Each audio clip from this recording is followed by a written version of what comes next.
Hello everyone, welcome to Gulshan academy. और आज इस वीडियो में हम जो डिस्कस करने वाले हैं वो करने वाले हैं एग्ज़ाम रिव्यू। आप देख सकते हैं कि फर्स्ट शिफ्ट का जो एग्ज़ाम है वो ख़त्म हो चुका है। यानी आज जो एग्ज़ाम हुआ 3 तारीख को, उसकी पहली शिफ्ट ख़त्म हो चुकी है और दूसरी शिफ्ट का एग्ज़ाम अब शुरू होगा। तो पहली शिफ्ट के एग्ज़ाम में क्या क्या पूछा गया, ये आज इस वीडियो में हम डिस्कस करने वाले हैं। तो ये वीडियो बहुत ही इंपॉर्टेंट रहने वाली है उन स्टूडेंट्स के लिए जो कि अभी आगे एग्ज़ाम देने वाले हैं। तो कौन कौन से टॉपिक से एग्ज़ाम पूछे गए हैं आज इस वीडियो में हम डिस्कस करेंगे, और किस तरह के क्वेश्चंस आगे पूछे जा सकते हैं वो भी मैं इस वीडियो में आपको बताने वाला हूं। तो वीडियो को एंड तक देखना। वीडियो पसंद आए तो लाइक ज़रूर करना, चैनल को सब्सक्राइब नहीं किया है तो ज़रूर कर लें। और अगर आप तैयारी कर रहे हैं यूजीसी नेट पेपर 1 के लिए तो आप हमारी पहले की वीडियोस को ज़रूर देखें। लिंक इस वीडियो की डिस्क्रिप्शन में दे दी है, जहाँ पर मैंने अपने हैंड रिटन नोट्स पर जो है वीडियोस बना रखी है। पेपर 1 से रिलेटेड सभी टॉपिक्स पर वीडियोस आपको वहाँ पर मिल जाएगी। तो लिंक इस वीडियो की डिस्क्रिप्शन में है, क्लिक करके चेक कर सकते हैं। देखिए, आज जो एग्ज़ाम हुआ वो जो है बिल्कुल भी कह सकते हैं हम कि न्यू पैटर्न बेस्ड नहीं था। जैसे कि अफवाह फैल रही थी कि काफ़ी कुछ बदलाव किए जा रहे हैं, ऐसा कुछ भी नहीं था। ठीक है, पेपर प्रीवियस ईयर बेस्ड है। अगर आपने प्रीवियस ईयर के क्वेश्चंस अच्छे से लगा रखे हैं तो आप इजीली तरीके से इसे कर सकते हैं। ठीक है, तो जैसे कि आज क्वेश्चन पूछा गया एमएस एक्सेल के ऊपर। ठीक है, तो एमएस एक्सेल पे किस तरह का सवाल पूछा गया ये कंफर्म नहीं है, ये तो मुझे भी नहीं पता। तो जिस स्टूडेंट ने मेरे पास लिस्ट भेजी है उसने सिर्फ एमएस एक्सेल बताया है। ठीक है, तो एमएस एक्सेल मैं क्या करता हूँ इसके बारे में आपको थोड़ा थोड़ा बताते हुए चलता हूँ। ठीक है, जैसे कि एमएस एक्सेल की अगर हम बात करें तो ये एमएस ऑफिस का एक पार्ट होता है। ठीक है, एमएस ऑफिस का एक पार्ट होता है। और एमएस ऑफिस में क्या क्या आते हैं तो याद रखना, एमएस वर्ड आता है, इसमें एमएस एक्सेल आता है, एमएस पावर पॉइंट आता है। ठीक है, एमएस पावर पॉइंट भी इसमें आता है और एमएस एक्सेस। ठीक है, एमएस एक्सेस भी जो है इसी का हिस्सा होता है।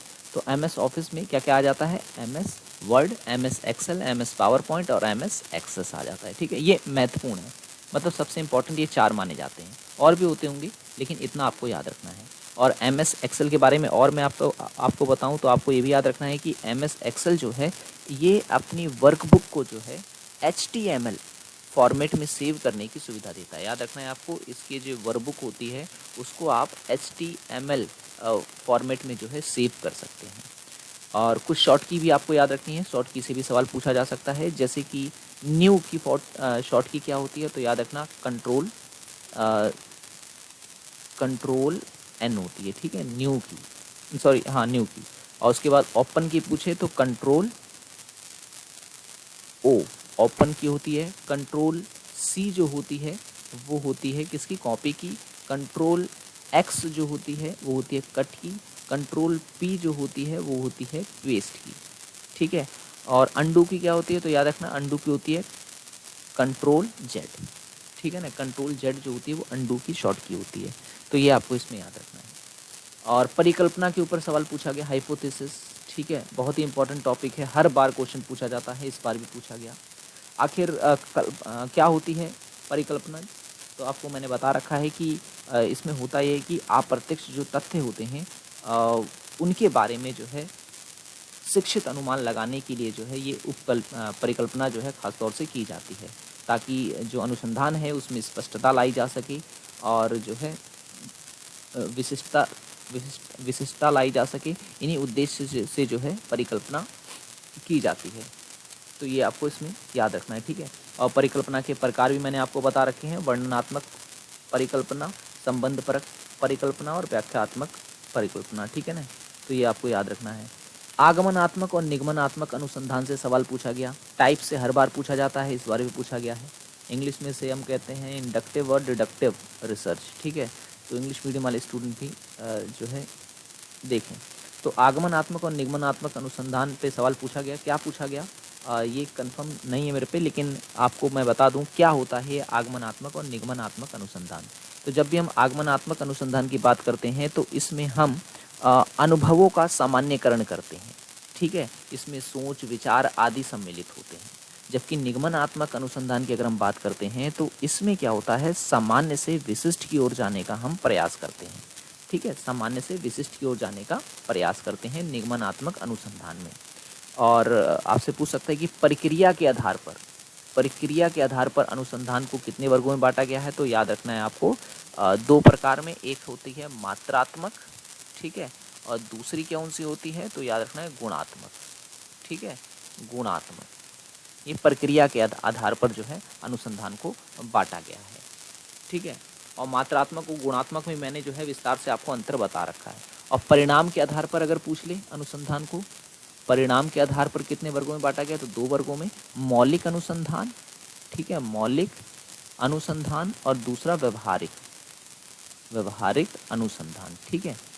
तो इसमें दो वर्गों में बांटा। फिर उद्देश्य के आधार पर वर्णनात्मक आ जाता है, सहसंबंधात्मक आ जाता है, व्याख्यात्मक आ जाता है, समावेशी, प्रयोगात्मक, ये आ जाता है हमारा उद्देश्य के आधार पर। खैर, पर्यावरण नीति पे भी सवाल पूछा गया कि पर्यावरण नीति कौन सी थी, ये तो नहीं पता, लेकिन मैं आपको कुछ बताते हुए चलता हूँ। जैसे पर्यावरण नीति जो महत्वपूर्ण है, जो हमेशा एग्जाम में पूछी जाती रही हैं, वो मैं खास तौर से आपको बता देता हूँ। जैसे कि वाइल्ड लाइफ प्रोटेक्शन एक्ट, ठीक है ना, वाइल्ड लाइफ प्रोटेक्शन एक्ट बहुत इंपॉर्टेंट है, कई बार एग्जाम में पूछा गया है, 1972 में आया था ये, ठीक है। और उसके बाद आपको याद रखना है NGT, National Green Tribunal Act, सन 2010 में आया था ये, ठीक है। नेशनल ग्रीन ट्रिब्यूनल एक्ट जो है सन 2010 में आया था। फिर एक और याद रखना है आपको, इन्वायरमेंट प्रोटेक्शन एक्ट, ठीक है। तो ये कब आया था, तो ये आया था 1986 में आया था, ठीक है, एक याद रखना है आपको। और एक आपको याद रखना है बायोडाइवर्सिटी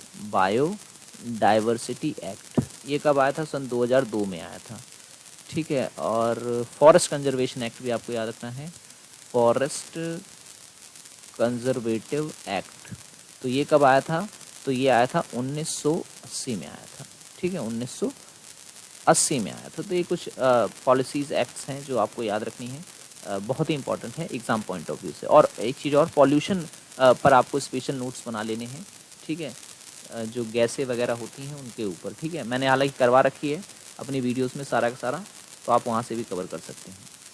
और संचार के ऊपर क्वेश्चन आया, संचार के ऊपर क्वेश्चन था। तो संचार मैं आपको बता चुका हूँ, संचार दो तरह के होते हैं, एक होता है शाब्दिक संचार, एक होता है अशाब्दिक संचार। शाब्दिक संचार में हम शब्दों का इस्तेमाल करते हैं, जबकि अशाब्दिक संचार में हम शब्दों का इस्तेमाल नहीं करते हैं। इसमें किस तरह के संचार आ जाते हैं, तो याद रखना, शारीरिक मुद्रा, वेशभूषा, स्पर्श कर या किसी निकटता के आधार पर जो है संचार किया जाता है। मैंने आपको बताया था कि हैप्टिक्स भी एक संचार का प्रकार है। हैप्टिक्स में क्या होता है, हम किसी को स्पर्श करके किसी बारे में जानकारी देते हैं, ठीक है ना। और काइनेसिक्स के बारे में मैंने आपको बताया है। काइनेसिक्स क्या होता है, ये ऐसा संचार का तरीका है जिसमें हम शारीरिक गतिविधि से किसी को जो है कुछ जानकारी देते हैं, ठीक है। तो ये आपको इसमें याद रखना है। परसेंटेज, रेशियो और सिंपल इंटरेस्ट से सवाल था, ठीक है। तो कवर होना चाहिए तीन टॉपिक्स, मैं आपको बार बार बोलता हूँ कि मैथमेटिक्स के लिए तीन टॉपिक आपके अच्छे से कवर होने चाहिए, ठीक है। खैर मैं इसे थोड़ा मिटा देता हूँ, तब मैं थोड़ा सा मैथ के बारे में भी आपको उसमें बता दूंगा।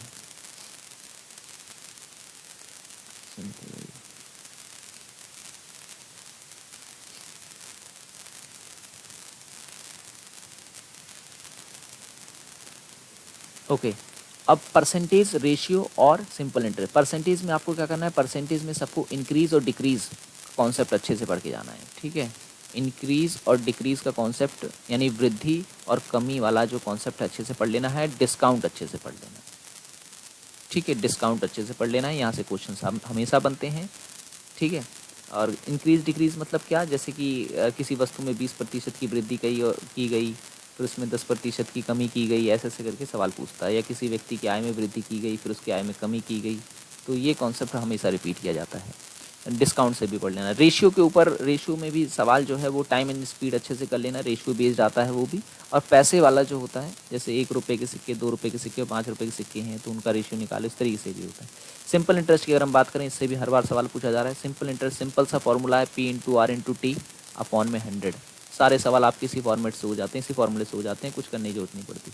अगर आपसे कंपाउंड इंटरेस्ट का पूछे तो आपको फॉर्मूला पता है, amount is equal to principal और 1 प्लस में R/100 और ऊपर T लगा देंगे, तो ये हमारा हो गया कंपाउंड इंटरेस्ट का फॉर्मूला, ठीक है, तो ये यहाँ से क्वेश्चन पूछ जाते हैं। डिफरेंस का अगर पूछ लेगा तो डिफरेंस का आपको पता है D बराबर में P इंटू आर का स्क्वायर अपॉन में 100 का स्क्वायर। ठीक है, डिफरेंस अगर निकालना हो आपको तो इस फॉर्मूले से आप निकाल सकते हैं। शिक्षण के ऊपर टीचिंग एप्टीट्यूड पे क्वेश्चन पूछा गया, मैच द कॉलम करके पूछा गया था। ठीक है, तो मैच द कॉलम और एसर्शन और रीजनिंग बेस्ड जो क्वेश्चन हैं वो काफ़ी पूछे जा रहे हैं, इस पर आपको पकड़ बना लेनी है। कोडिंग डिकोडिंग से सवाल आया था, कोडिंग डिकोडिंग जो है अगर आपने प्रैक्टिस कर रखी है तो इसमें सवाल गलत होने के चांसेस ना के बराबर हैं। ठीक है, तो ये आज का एक छोटा सा एग्ज़ाम रिव्यू था जो मैं आपके लिए लेके आया था। आशा करता हूँ ये वीडियो पसंद आया होगा। पसंद आया हो तो लाइक ज़रूर कर देना, चैनल को सब्सक्राइब नहीं किया तो ज़रूर कर लें, और पहले की वीडियोज़ नहीं देखी तो आप एक बार ज़रूर देखें। ठीक है, काफ़ी हेल्पफुल रहेगा आपके लिए। 2 प्लेलिस्ट हैं, एक में मैंने जो है एक्सप्लेन कर रखा है टॉपिक्स को, और दूसरी जो प्लेलिस्ट है उसमें प्रीवियस ईयर के क्वेश्चंस आपको मिल जाएंगे, तो आप दोनों ही चेक कर सकते हैं। तो आज की वीडियो में इतना ही, अब मिलेंगे हमें नेक्स्ट वीडियो में। Thanks for watching this video.